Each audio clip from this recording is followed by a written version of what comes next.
Open your cerebral cortex and shift your lobes into upper beta phase, because you are going to have Bitcoin knowledge transmitted directly into your vestibulocochlear. Your host of Bitcoin Knowledge is Trace Mayer, an early Bitcoin advocate since it cost $0.25, but this is not intended to be investment advice. A doctor of jurisprudence, but this is definitely not legal advice. And an investor in core cryptocurrency infrastructure, including Armory, BitPay, Kraken, and Nitagio, but this is not a recommendation of those services. Here, you get fed via direct mind download with pure and free Bitcoin knowledge. Welcome back to the Bitcoin Knowledge Podcast. We have just a really important interview today. We have Eric Lombrozo. He's the CEO of Ciphrex, developer of the M-Signal wallet. For those that want to get to know him, we actually did an interview about that about a year ago. Anyways, I have Eric back today because he's been doing a lot of work on this segregated witness, and has some very important news to share with everybody. So, Eric, welcome to the podcast. Thank you, Trace. Yeah, so segregated witness, in my opinion, this is one of the most important things that we can do for Bitcoin. It's one of the reasons I think that Peter Woolley is our MVP for 2015. He came up BIP 66, LibSac 256, and then also segregated witness. So maybe you can help us. I saw you write that about him, and I think it's pretty well deserved. He's done a lot of great stuff. Yeah, he's been absolutely phenomenal. So what I'd like you to help us understand, what is segregated witness? Why is it so important? And what is this big news that needs to get out and about? Okay, so Bitcoin has this as this basic structure, the transaction, but the transaction actually consists of a lot of different parts, which can be validated separately rather than having to validate everything together. Which means that you can improve a lot of things about the system, particularly, with scalability and extensibility. You can add more commitment structures, and you can make it so you can add more features to the system without burdening, the system as it exists right now, and being fully backwards compatible, which is something that's been amazing because, up until recently, we really didn't have good ways of deploying backwards compatible stuff. We had soft forks. But most of these soft forks, were very limited in scope. They could only change so much because, if you change more than that, then you really risk breaking older clients. And then if you get into hard forks, you can even have consensus failures. So with this, we actually have a new mechanism where we can commit to new structures into the blockchain, which are separate from the transactions themselves, which can be any kind of other data. Which can be used to validate the blocks, or which can be used to, merge mine or do a whole bunch of other really cool stuff. You can add other kinds of fields to transaction data, which allows you to extend the protocol in very interesting ways. And the nice thing about it is that it's fully backwards compatible. Anything that we extend into the structure, older nodes will just simply ignore it, but they can still validate everything that is theirs, and they won't have a problem with that. So this is actually a pretty big breakthrough. And I think that, it's kind of some people have been saying, and I agree, that it's probably the biggest improvement to Bitcoin ever since it was invented.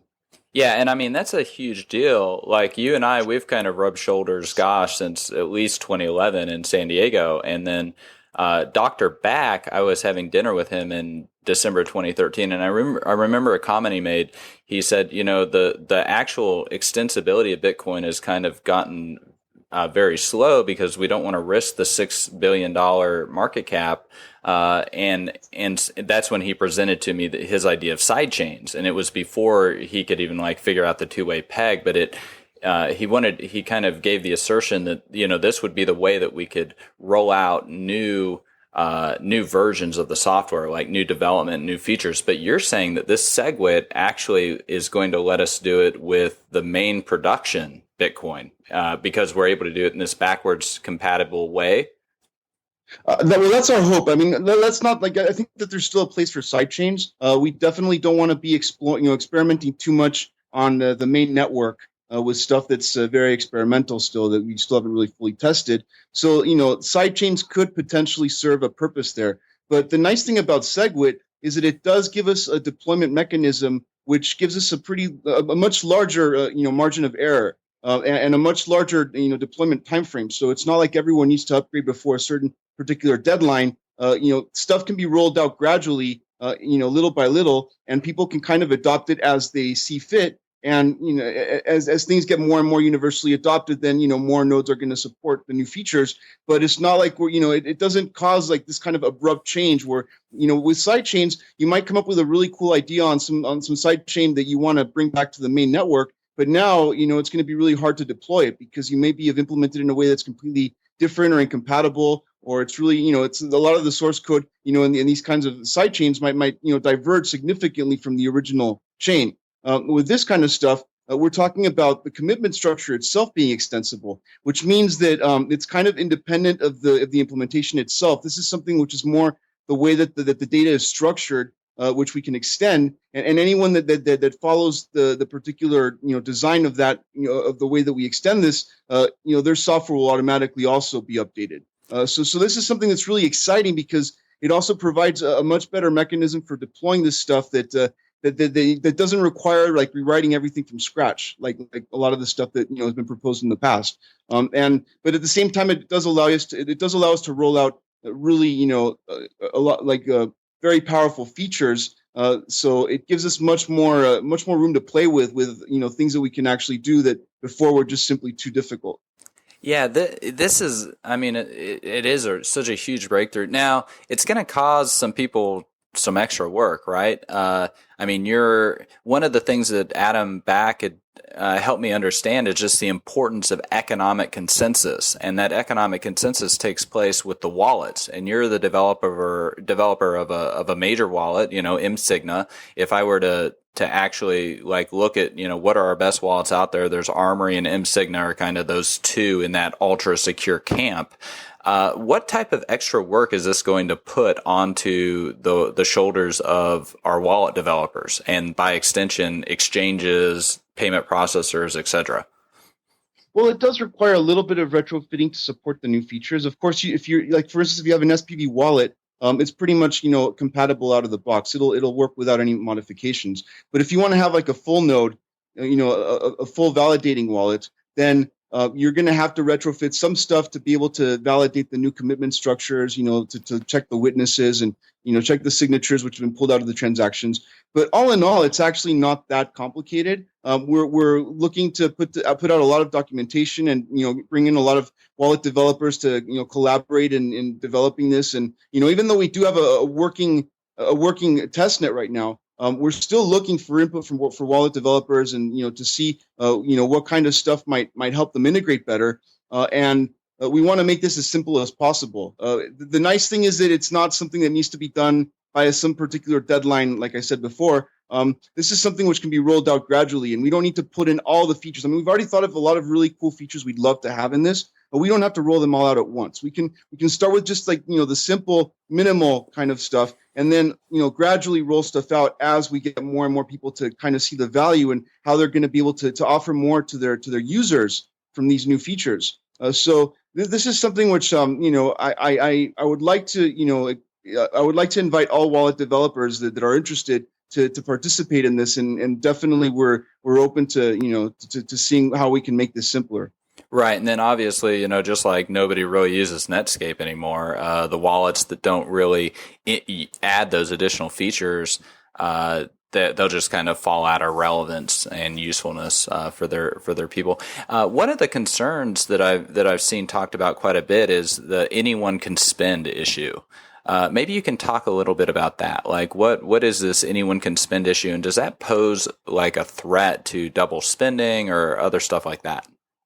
Right. So, in any kind of soft fork that involves this kind of stuff, and this has been done before. For instance, the P2SH multisig, a BIP16, which was what enabled multisig transactions. When that was deployed, that also used an anyone can spend, mechanism whereby transactions that used to be anyone can spend, basically anyone, you didn't need to sign anything. Now you do need a signature, and now you actually need more than one signature in general. You have multisig.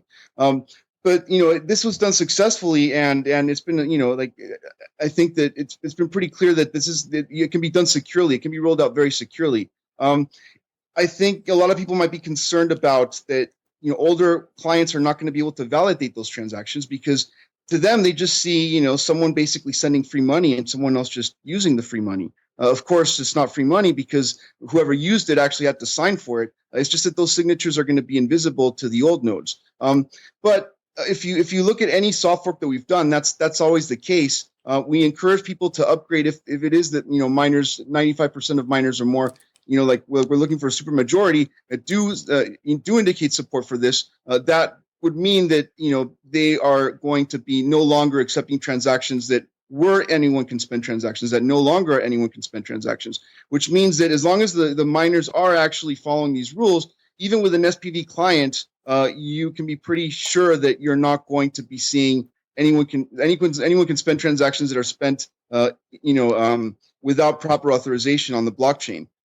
But I think that what needs to be mentioned is that any kind of new features that we add to Bitcoin can only really be carved out this way if we don't want to risk forking the blockchain, because this mechanism means that as long as a majority of miners is behind one particular blockchain, that blockchain is going to remain the dominant one. Whereas with a hard fork, you have a situation where you have a consensus failure, the blockchain splits, and there's no reconciliation. Basically, you have two different ledgers that started out the same, but now are completely different histories. And now, in the two ledgers, people have different amounts of money, and there's no way they can come back together. With this kind of a deployment, that cannot happen. That's simply impossible. So I think that especially with the developer community, we all feel pretty strongly that this is the safest way we have to deploy these kinds of features. And that's the Bitcoin core development community, not necessarily like Bitcoin XT or like some of these other little branch off sects, right? Yeah, of course. So if we were to recap this, I've got maybe 2 minutes before my next conference call with one of my attorneys. And thanks so much for fitting this in. I know that it's been hard for us to find a way to actually make this work with our schedules.